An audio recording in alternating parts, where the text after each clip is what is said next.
పరిస్థితుల్లో ఉన్నటువంటి దానికి వారు బదలాయించారు. సరే, ఒకరి వాదన ఒకలా ఉంది, ఒకరి వాదన ఒకలా ఉంది. కామన్ ఇష్యూస్ అన్నీ కూడా వాళ్ళు సమర్థించుకునేటువంటి ప్రయత్నం ప్రభుత్వం మనం సమర్థించాం, వారు చెప్పుకునేటువంటి ప్రయత్నం చేశారు, వారు దాన్ని అంగీకరించారు.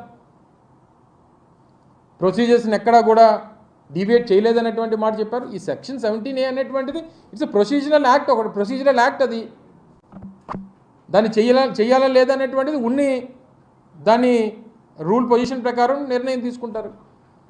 దానికి సమాధానం చెప్పడం మానేసి ఈరోజు తప్పు చేయలేదనేటువంటి మాట ఎక్కడ చెప్పు, డబ్బులు కొట్టేయలేదనేటువంటి మాట ఎక్కడ చెప్పవు, నేను నిజాయితీ పరుడు అనేటువంటి మాట ఎక్కడ చెప్పరు, అసలు ఈ కేసుకి మాకు సంబంధం లేదనేటువంటి మాట ఎక్కడ చెప్పరు. చివరికి వచ్చి చెప్పేది ఏంటంటే మీరు చేసినటువంటి ప్రక్రియ కరెక్ట్ కాదనేటువంటి చెప్తారు.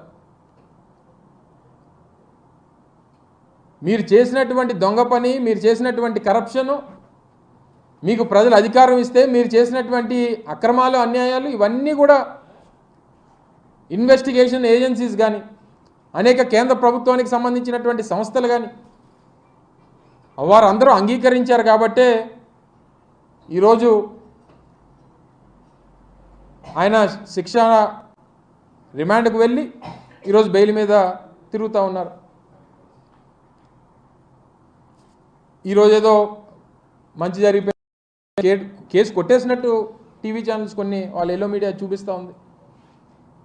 అసలు ఏమీ లేనట్టు చంద్రబాబు నాయుడు గారు కడిగిన ముత్యంలా బయటకు వచ్చేసినట్టు, అసలు ఇచ్చినటువంటి అసలు వేసినటువంటి కేసు ఏంటి, వారు చెప్పినటువంటి న్యాయస్థానం చెప్పినటువంటి మాట ఏంటి, ఎక్కడా కూడా సంబంధం లేకుండా వారు వాళ్ళ తాలూకా వాదన చూస్తూ ఉంటే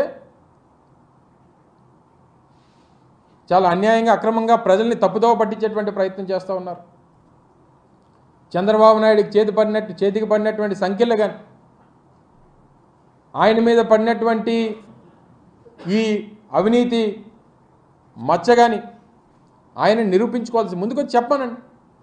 న్యాయస్థానం ముందు నేను నిలబడి చెప్తాను, బోన్లో నిలబడి నేను తప్పు చేయలేదనేటువంటి మాట చెప్తాననేటువంటి మాట ఈ రోజు వరకు గడిచినటువంటి 4-5 నెలలుగా ఆయన మీద కేసు ఇదంతా కూడా నడుస్తుంది. ఈ రోజు వరకు ఎక్కడ మాట్లాడు దాని మీద, ఎక్కడ చెప్పడు నేను తప్పు చేయలేదనేటువంటి మాట చెప్పడు ఎక్కడ.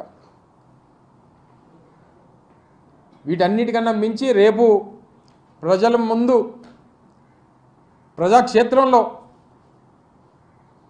ప్రజలు నిర్ణయిస్తారు. సరే, న్యాయస్థానం ఈ ప్రొసీజర్స్, ఈ చట్టాలు, మనకున్నటువంటి ప్రక్రియలు ఇవన్నీ సాగుతూ ఉంటాయి. ఎండ్ ఆఫ్ ది డే ప్రజలు చంద్రబాబు నాయుడు చేసినటువంటి తప్పుని గమనిస్తూ ఉన్నారు.